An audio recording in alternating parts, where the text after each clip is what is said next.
Hi Gemini! Welcome po sa ating channel. Ito yung Daily Gabay Tarot Reading for February 14, 2025. Happy Valentine's, Gemini! Please be reminded kung naka-resonate kayo, comment down. Kung hindi kayo naka-resonate, ibigay niyo po sa iba kasi channel reading po ito. Okay, so para po ito sa inyo Gemini ngayong February 14, 2025.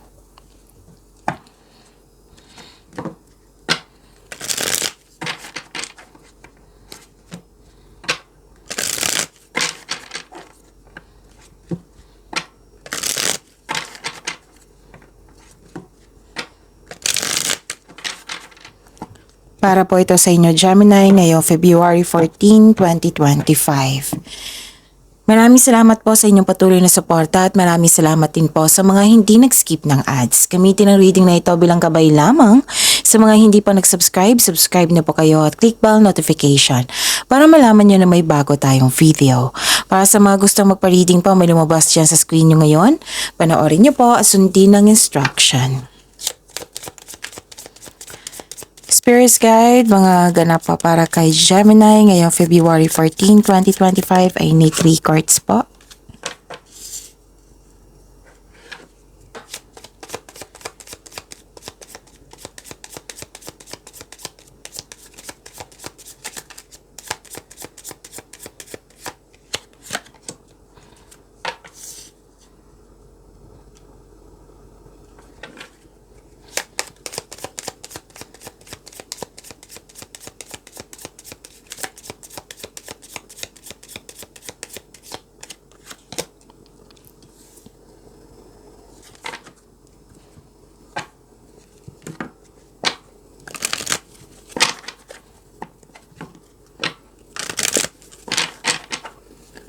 Spirit Guide, mga mensahe po para kay Gemini ngayong February 14, 2025. Another message po para kay Gemini.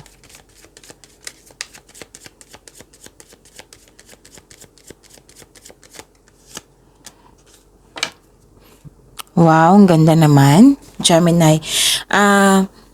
Ngayong February 14, 2025, may dumating na opportunities na kailangan mong pumili, kailangan mong magdesisyon. At nakita ko rin dito na nabigyan ng solusyon yung problema mo. Oo, nabigyan na po ng solusyon ng problema mo, may solusyon na po. At may sagot na sa inyong mga katanungan. At okay, pwedeng may ganap regarding sa passcode, password ngayon. So, tandaan nyo yan. Okay? And nakita ko rin dito na may parating na malaking pera. Which is some of you expected ito. Malaking pera. Or news or information po ito. Tapos malalaman mo din yung totoong intensyon ng tao sa iyo. And wow, abundance, oh Gemini, ang ganda. Infinite abundance. Abundance is pouring into your life, so claim na. Claim natin Gemini. So answering the call. The time is now. This is a signal. It might be nagkaroon kayo ng hesitation dyan. It might be naghahanap kayo ng sign. To move forward, nabigyan mo ng aksyon yung matagal mo ng plano. So, answering the call, the time is now. Kailangan mong bigyan ng aksyon. Spirit Guide, ano po yung energy ni Gemini ngayong February 14, 2025?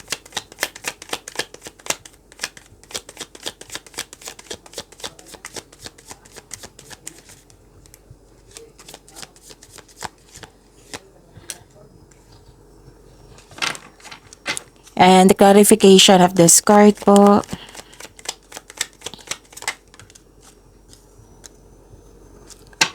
Kung may narinig kayo or may nakita kayong repeating message, meaning to say, pinupush ng cards niyan kasi ang ilan sa inyo hindi pa binigyan ng atensyon. Na kung maaari din po, bigyan niyo po ng solusyon at aksyon.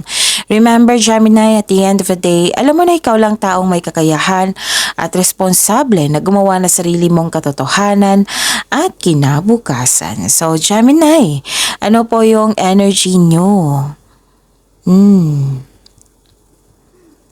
Nakikita ko dito na nagkaroon po ng power, authority. Nasunod yung gusto mo. Kayo ay malikhain, malakas ang loob, matapang, at charismatic. Nakikita ko dito yung confidence mo. And actually, nakikita ko dito na very inspired ka. Yung gustong-gusto mo talaga ma-achieve yung gusto mo. Gustong-gusto mong makuha yung gusto mo. Yung nakikita ko yung direction dito, yung siguradong sigurado ka na nagkagawin mo para sa ikakabuti, sa ikakaunlad mo. This is good, ha? Very good ito, Gemini. And kayo po ay mapagmahal at marunong sa buhay. Marami na kayo na pagdaanan na hirap sa buhay bago naging successful. So this is authority, leadership, stability, and kalma kayo. Kalma kayo na productive at the same time. At nakita ko yung stability mo dito sa inyong buhay. May parating din na bagong tao sa inyo, lalo na sa mga single dito na stable na sa buhay.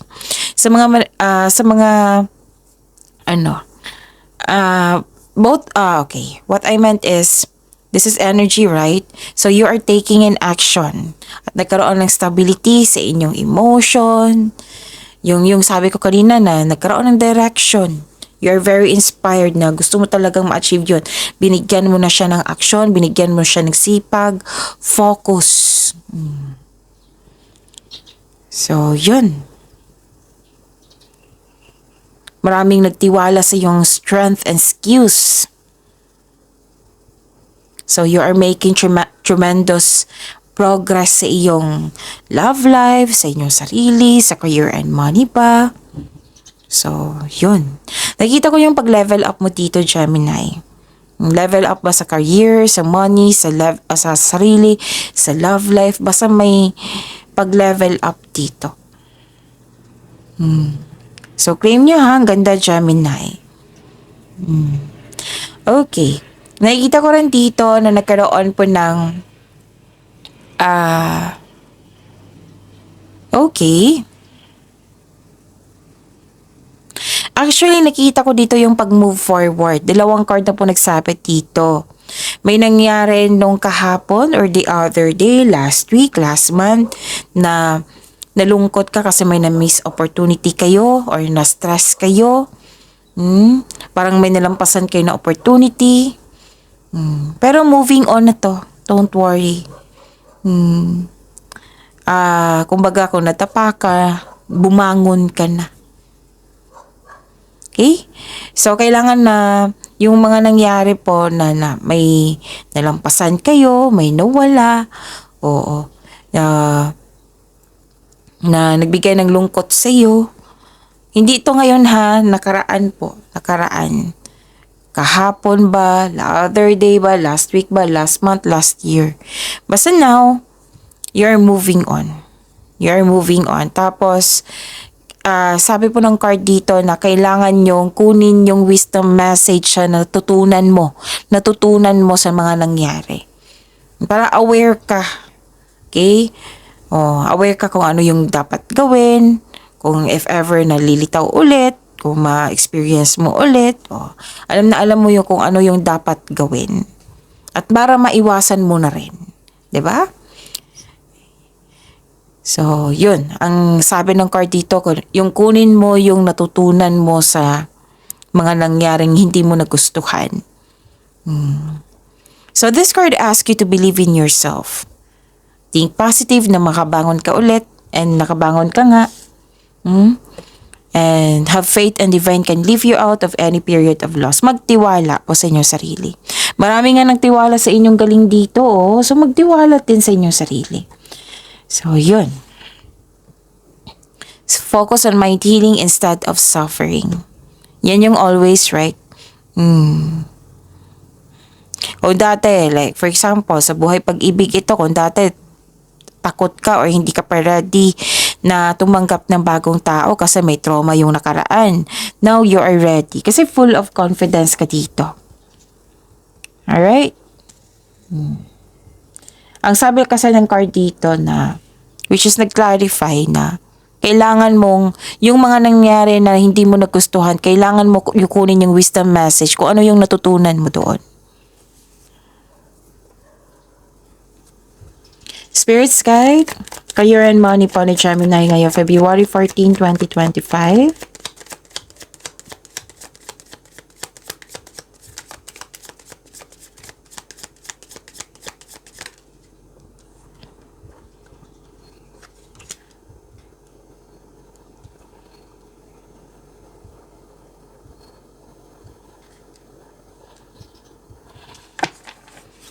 And the clarification of this card po.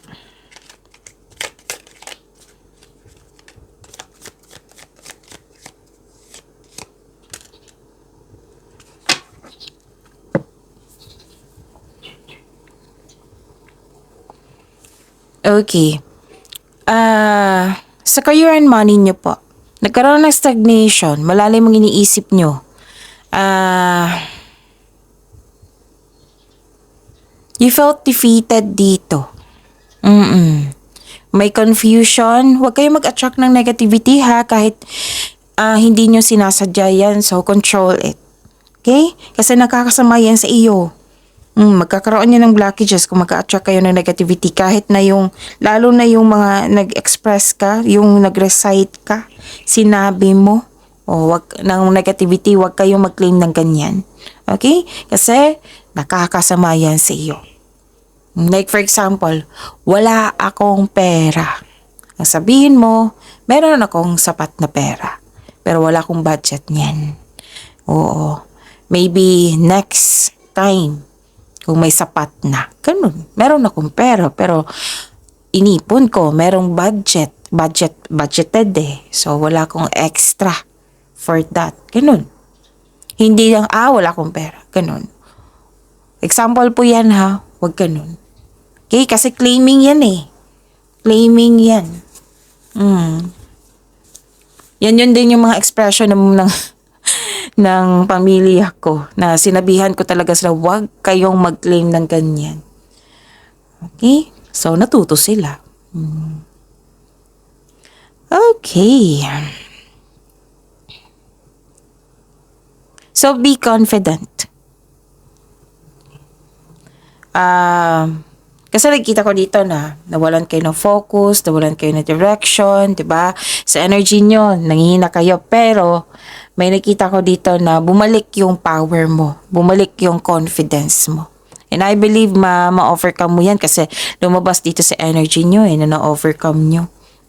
Na nagkaroon ng power, nagkaroon ng inspiration, na binigyan mo na ng aksyon.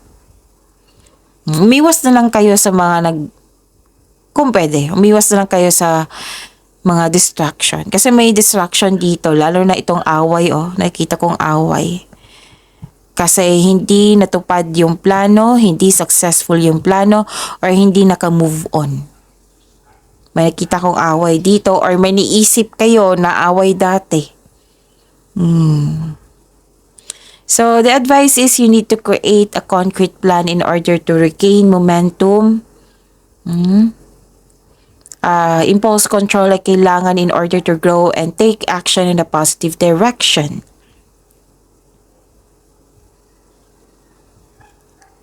Huwag po daw kayo magmadali. Parang nagmamadali kayo dito. Huwag po daw kayo magmadali.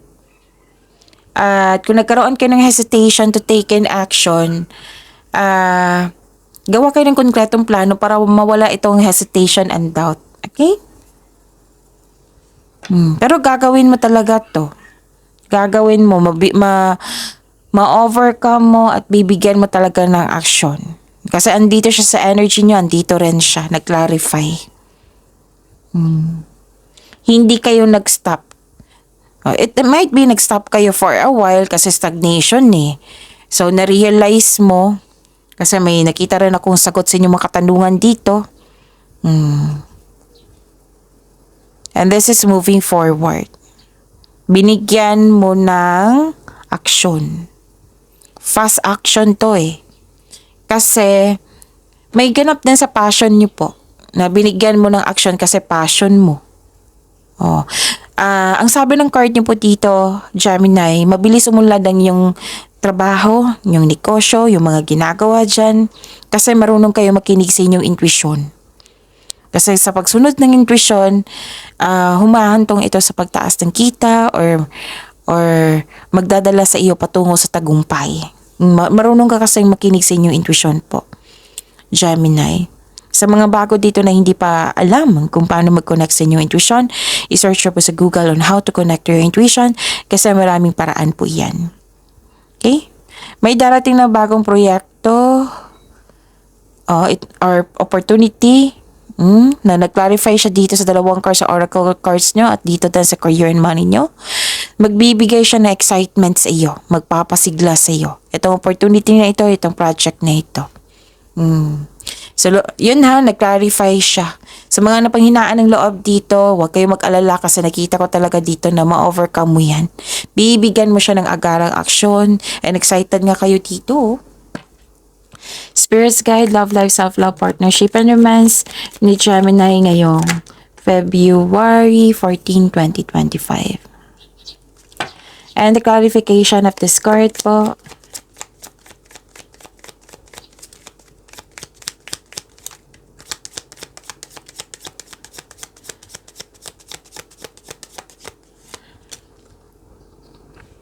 Maraming salamat po sa patuloy na tiwala, suporta sa ating channel.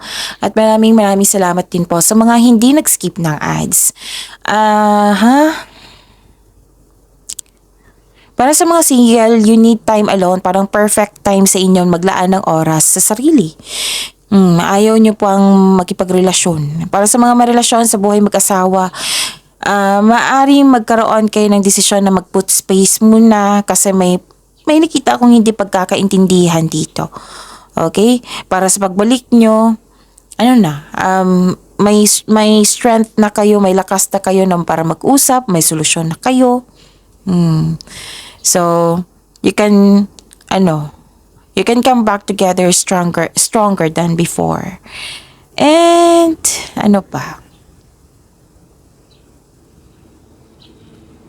Nakita ko rin dito na nagkaroon po ng okay, habaan ng pasensya ha kasi naging impatient po daw kayo sa isang tao or sa isang bagay.